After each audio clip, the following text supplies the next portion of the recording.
कलरची बांगडी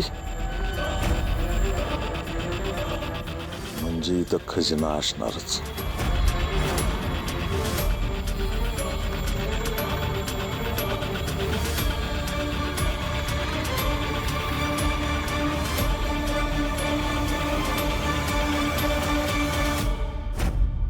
वास कसला येतोय घाण.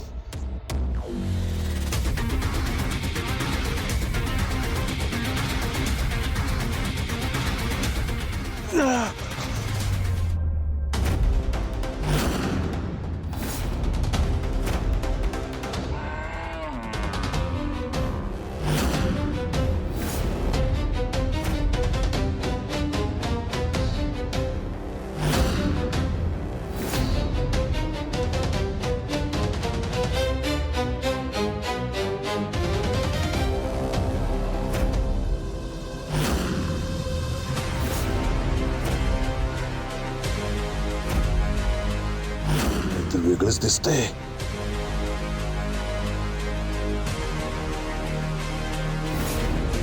बहुतेक याने माधुराची डेड बॉडी बघितली वाटतं, पण हे म्हातारे एवढं का दचकलंय?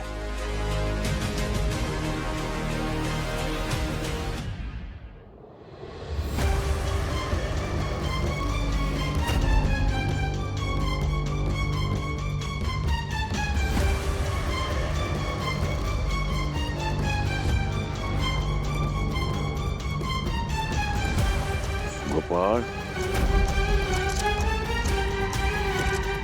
का केलंस हे तू? मी नाही केलं, तुम्ही केलंय. पैशांसाठी माधुरीला मारलं तुम्ही. ए, वाटेल ते बडबडू नकोस. जी फासडीन तुझी मी. तू केलेलं पाप माझ्या माथी मारू नकोस. तूच मारलेस म्हणून तू आता इथं आलायस. आप्पा, उगाच मला ह्याच्यात अडकवू नका. एवढ्या रात्री तुम्ही इथं काय करताय ती बघायला आल तुम्ही. म्हणजे खरंच नाही मारलंस तिला? मी कशाला मारेन? तुम्ही मारले.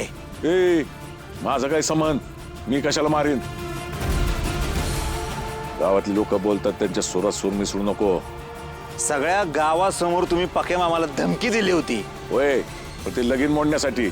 इतक्या खालच्या पातळीवर जाणार नाही मी. अरे ती माधुरी सतत तुझ्या माग माग असायची म्हणून तूच ते. मी कशाला काय करेन? तुम्हीच पैशासाठी जीव घेतलाय तिचा. अरे मी जीव घेतला असता आता घराच्या पाठीमागं पुरला असतं का? आणि एवढा रातचं इथं खांद्याला आलो असतो का मी?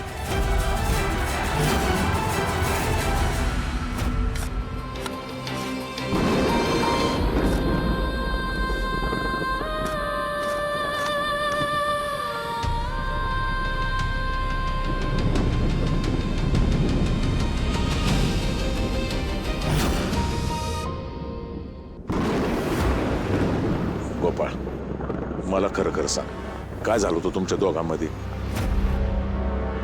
का मारलंस तू हिला? मी नाही मारलं, तुम्हीच रागाच्या भरात. अरे मी कशाला रागाच्या भरत मारीन? हे पके मामाला धडा शिकवण्यासाठी. हा, त्याला धडा शिकवायचा होता मला, पण त्याच्या लग्नामध्ये तमाशा करून हिला मारून नाही. हा, अरे मीच अनेक वेळा बघितले ही पोरगी तुझ्या माग माग असायची. तूच रागाच्या भरात. अहो आपण, मी कशाला रागाच्या भरात काय करेन? मी काय नाही केलं. उलट तिचं लग्न झालं असतं मला बरंच वाटलं असतं, चांगलं झालं असतं. तिच्याकडे पैसे होते, पैशासाठी तुम्ही तिला मारून टाकला असेल. तुझ्या बापाकडे पैसे नाही ते खरं आहे, पण मी असं कोणाचं मुर्द पाडून पैसे नाही गमावणार. हा, तुला लाज नाही वाटत माझ्यावर आरोप करतोस तू? स्वतःच्या डोळ्याने बघतोय ना, त्याच्यामुळे मग बरं चला 1 मिनिटासाठी मान्य करू, तुम्ही हा खून नाही केला. मग इथं एवढ्या रात्री खणत का होता? काय सांगू तुला, ही गाय हांबरत होती. मला वाटलं या गायीने कुठेतरी खजिना बघितला म्हणून मी खणून बघत होतो. अरे तेवढंच माझ्या डोक्यावरचं कर्ज कमी झालं असतं, पण खणल्यावर काय गावलं मला? मुर्द.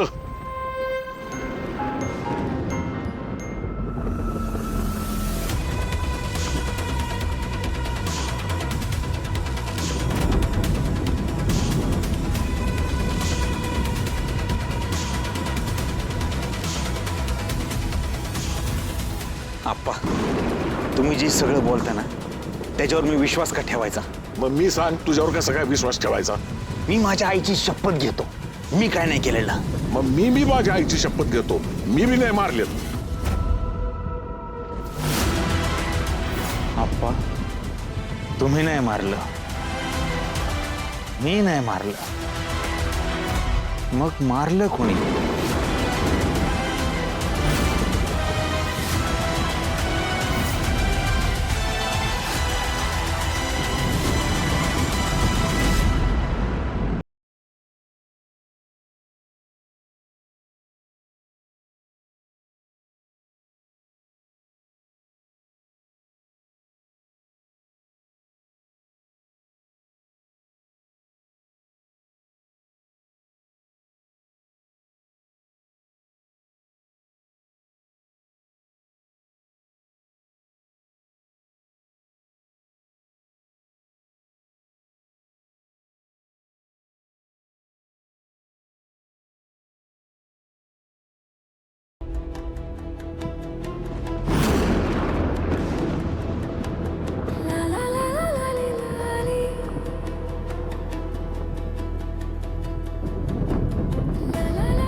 नंतर एक पोरगी आली एकदम धीट. आणि ती व्यक्ती म्हणजे अहिल्या वेसकर.